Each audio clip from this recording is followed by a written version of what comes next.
underline. Omong dikit tapi nyelekit. Bersama Om Bob. Temukan di channel YouTube Om Bob Indonesia. Om Bob, kasus gagal ginjal akut diketahui menimpa ratusan anak di Indonesia dalam beberapa waktu terakhir ini.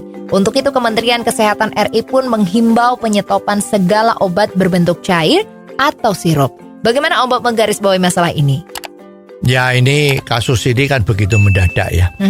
Tiba-tiba banyak gagal ginjal untuk anak-anak. Betul. Bahkan ada yang meninggal. Kalau nggak salah 155 atau berapa ya. Ini dengan di stopnya obat-obat itu, maka sekarang kok tiba-tiba kasusnya itu menjadi hampir relatif nggak ada lagi. Betul. Nah, sekarang yang paling dipikirkan ini jangan sampai terjadi lagi kan. Iya. Usut punya usut, cerita punya cerita, baik itu yang beredar di sosmed atau di media-media konvensional, itu ternyata memang bahwa obat ini beredar itu sudah terdaftar di BPOM, Badan Pengawas Obat-obatan dan Makanan yang di Jakarta itu, kantor pusatnya ya, itu sudah memberikan nomor izin untuk beredar, untuk dijual. Ya. Nah sekarang kalau terjadi seperti ini, banyak orang yang mempertanyakan, ini yang salah siapa? Gitu kan? Ya betul. Lah, banyak analisa yang pada ngomong, satu, kalau barang itu sudah boleh beredar, sebetulnya yang salah ya bukan yang buat. Sepanjang yang buat itu adalah sesuai dengan ketentuan dalam izin. Jadi misalnya kandungan etilen glikolnya itu sekian miligram. Misalnya loh ya. Lah itu ternyata izinnya memang sesuai dengan itu. Lah belakangan baru diketahui kalau ternyata dosis itu kebesaran. Betul.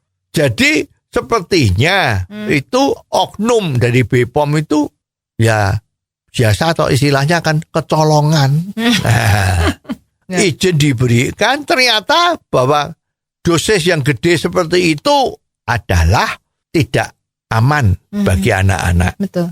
Nah dengan demikian maka waktu kita lihat kan ada satu rapat kerja antara BPOM sama DPR kan, maka banyak sekali anggota-anggota DPR kita yang marah ya. Ini gimana kok sepertinya cuci tangan masalah ini, bahwa itu bukan salahnya BPOM. Ya karena bagaimana ini obatnya begini-begini.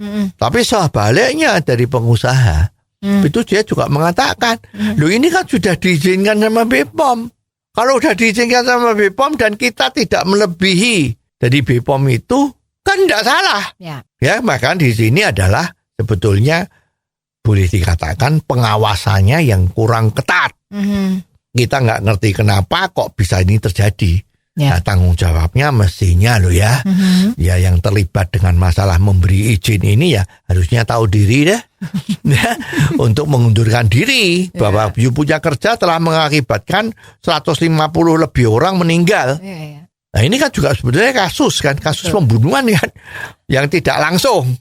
Nah ini kan memang bisa dituntut dan kita tahu kemarin banyak sekali yang dirugikan korban itu menyewa lawyer-lawyer untuk melakukan tuntutan terhadap pemerintah. Apakah dalam hal ini penyuplai obatnya juga salah, Om Bob? Ya maksudnya kan penyuplai bahan-bahan yang dijadikan obat itu kan.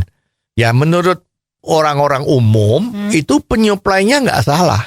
Karena barang yang disuplai kepada pabrik obat-obatan tadi itu yang sudah dapat izin dari BPOM itu bukan termasuk obat-obat terlarang yang tidak boleh dijual belikan. Contohnya misalnya kalau kita jual beli senjata kan nggak boleh. Betul. Memang undang-undangnya nggak boleh jual beli senjata, kecuali khusus ya. Betul. Ada khususnya. Nah sekarang apakah penjualan etilen glikol itu adalah memang tidak boleh dijual belikan? Kan tidak. Boleh. Cuman di dalam pengeterapannya di dalam obat-obatan itu harus tidak boleh melebihi dosis berapa. Betul. Itu sudah dicegat. Jadi sebetulnya jual belinya boleh. Jadi sebetulnya orang yang mensuplai tadi itu kepada pabrik obat itu kalau tidak ada kasus yang lain ya, itu mestinya ya tidak bisa dijadikan orang yang salah. Yang salah kalau yang memberi izin itu memang dalamnya seharusnya tidak boleh kok diizinkan. Berarti yang salah yang memberi izin. Pabriknya kalau memang membuat sesuai dengan apa yang diajukan izinnya dan sudah disetujui, berarti pabriknya juga tidak salah. Ya, jadi mestinya aturan-aturan ini harus diperjelas. Kalau memang salah, salahnya di mana. Ya, kalau memang itu salah melanggar undang-undang atau aturan, ya wajiblah itu salah. Tapi jangan terus yang salah itu yang memberi izin, pabrik-pabrik obat tadi itu ditutup. Tidak boleh lagi pabriknya beroperasi. Itu yang dirugikan nggak cuman pengusahanya, tapi rakyat juga dirugikan. Ya, jadi hati-hati. Masalah ini memang harus betul-betul secara cermat ditentukan siapa yang salah dan hukumannya apa. Jangan karena ada backing-backingan misalnya ya, terus yang salah ya udah cuman diperingati lisan misalnya begitu, susah. Oh, jadi begitu ya Om Bob. Jelas deh sekarang.